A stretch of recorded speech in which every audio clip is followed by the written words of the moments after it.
നമുക്കൊപ്പം ചേരുകയാണ് യുവമോർച്ച പ്രതിനിധിയാണ് ഗോകുൽ. കളിക്കളത്തിലും പാകിസ്ഥാന് മറുപടി നൽകിയിരിക്കുന്നു എന്ന തരത്തിലാണ് ഈ ഷെയ്ഖ് ഖാൻ വിവാദം ചർച്ച ചെയ്യപ്പെടുന്നത്. ഇന്ത്യൻ ക്യാപ്റ്റന്റെ നിലപാട് ഉൾപ്പെടെ അത് വളരെ വ്യക്തമാക്കിയിരുന്നതാണ്. അപ്പോൾ അത് ഇപ്പോൾ പാകിസ്ഥാനെ ഒരു വല്ലാത്ത അവസ്ഥയിൽ കൊണ്ടെത്തിച്ചിരിക്കുന്നു എന്ന് വേണം മനസ്സിലാക്കാൻ. കൂടുതൽ നാണം കെട്ടിരിക്കുന്നു അന്താരാഷ്ട്ര സമൂഹത്തിന് മുന്നിൽ പാകിസ്ഥാൻ എന്ന് വേണം പറയാൻ. ഇപ്പോൾ അവർ ബഹിഷ്കരണ ഭീഷണി ഉയർത്തുന്നു. അതിനുശേഷം സ്റ്റേഡിയത്തിൽ എത്താൻ നിർബന്ധിതരായിരിക്കുന്നു. വൈകിയെങ്കിലും മത്സരം തുടങ്ങും എന്നൊരാശങ്കയാണ്. അപ്പോൾ അതിനൊക്കെ തുടക്കം കുറിച്ചത് ഇന്ത്യയുടെ ഹസ്തദാന വിവാദം തന്നെയാണ്. എങ്ങനെയാണ് ആ സാഹചര്യത്തെ നോക്കിക്കാണുന്നത്? കളിക്കളത്തിലേക്ക് രാഷ്ട്രീയം എത്തുന്നതിനെ വിമർശിക്കുന്ന മറ്റൊരു വിഭാഗവുമുണ്ട്. ഇവിടെ കളിക്കളത്തിലേക്ക് രാഷ്ട്രീയം എത്തുക എന്ന് പറയുന്നത് ഇപ്പോ ദേശസ്നേഹം, രാജ്യസ്നേഹം രാഷ്ട്രീയമാണെങ്കിൽ സ്വന്തം കൂടപ്പിറപ്പുകൾ ചേതനയേറ്റ് മതവർഗീയവാദികളുടെ ദേശവിരുദ്ധരുടെ വെടിയേറ്റ് വീണതിനെ വൈകാരികമായി കാണുന്നത് രാഷ്ട്രീയമാണെങ്കിൽ കളിക്കളത്തിൽ രാഷ്ട്രീയമുണ്ട്.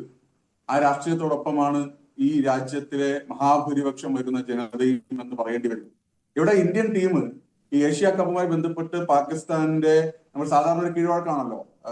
കളിക്കളത്തിൽ നിന്ന് ടീമുകൾ വിട പറയുമ്പോൾ ആ കളി അവസാനിച്ച് വിജയമോ പരാജയമോ നമ്മൾ ഹസ്തദാനം ചെയ്ത് കൈ കൊടുത്ത് ഷെയ്ഖ് ഹാൻഡ് നൽകി അത് പിരിയുന്നത് സ്വാഭാവികമായ നടപടിയാണ്.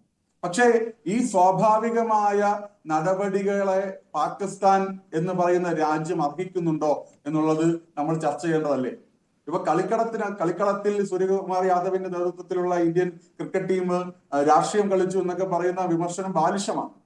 പ്രത്യേകിച്ച് നമുക്കറിയാലോ, പഹൽഗാം ഭീകരാക്രമണം നടക്കുമ്പോ അതിനുശേഷവും ഈ രാജ്യം ആ ആക്രമണത്തോടും ആ ആക്രമണത്തെ അതിന് കൃത്യമായി അതിവൈകാരികമായി രാജ്യം ആ ആക്രമണത്തെ കാണുമ്പോൾ ആ അതിവൈകാരികമായ രാജ്യത്തിന്റെ ദേശീയതയുടെ പ്രതീകമായി അതിന് തിരിച്ചടി നൽകിയത് ശ്രീമാൻ നരേന്ദ്രമോദിയുടെ നേതൃത്വത്തിലുള്ള സർക്കാർ നമ്മുടെ സൈന്യത്തെ പ്രയോജനപ്പെടുത്തി സൈന്യത്തിന്റെ ശക്തിയും കരുത്തും സാങ്കേതികതയും ഉപയോഗപ്പെടുത്തിക്കൊണ്ട് ഓപ്പറേഷൻ സിന്ദൂറിലൂടെ അതിനെ തിരിച്ചടിച്ചത്, അതിനെ പ്രത്യാക്രമണം നടത്തി നമ്മൾ കണ്ടതാണ്.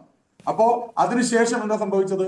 ഈ തൊട്ടടുത്ത ദിവസങ്ങളിലല്ലേ നമ്മൾ ഓപ്പറേഷൻ മഹാദേവിലൂടെ ആ ആക്രമണത്തിൽ, പഹൽഗാം തീവ്രവാദ ആക്രമണത്തിൽ, ഭീകരാക്രമണത്തിൽ നേരിട്ട് പങ്കെടുത്ത ഭീകരരെ ആകെ തന്നെ നമ്മൾ ഈ രാജ്യത്തിനകത്ത് വെച്ച് തന്നെ അവരെ വകവരുത്തുന്ന സ്ഥിതി ഉണ്ടായി. അതോടൊപ്പം നമ്മൾ എന്താ ചെയ്തത്?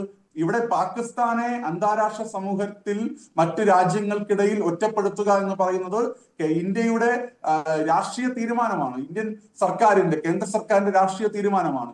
ആ തീരുമാനത്തിന്റെ പതാകവാഹകരായാണ് ഇന്ത്യയിലെ പാർലമെന്റ് അംഗങ്ങളും മുതിർന്ന നേതാക്കന്മാരും അടക്കമുള്ള എല്ലാ രാഷ്ട്രീയ പാർട്ടികളുടെയും പ്രതിനിധികൾ ലോകത്തുടനീളമുള്ള രാജ്യങ്ങളിൽ സഞ്ചരിച്ച് നമ്മുടെ രാഷ്ട്രീയം, നമ്മുടെ ഈ പഹൽഗാം ഭീകരാക്രമണവുമായി ബന്ധപ്പെട്ടുള്ള നമ്മുടെ നിലപാട് വിശദീകരിച്ചത്.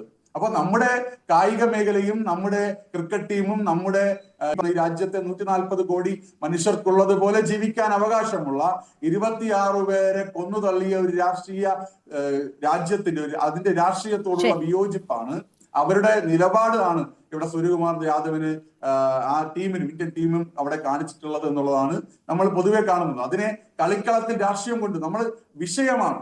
ഏത് വിഷയത്തിലാണ് രാഷ്ട്രീയം സ്വീകരിക്കുന്നത്?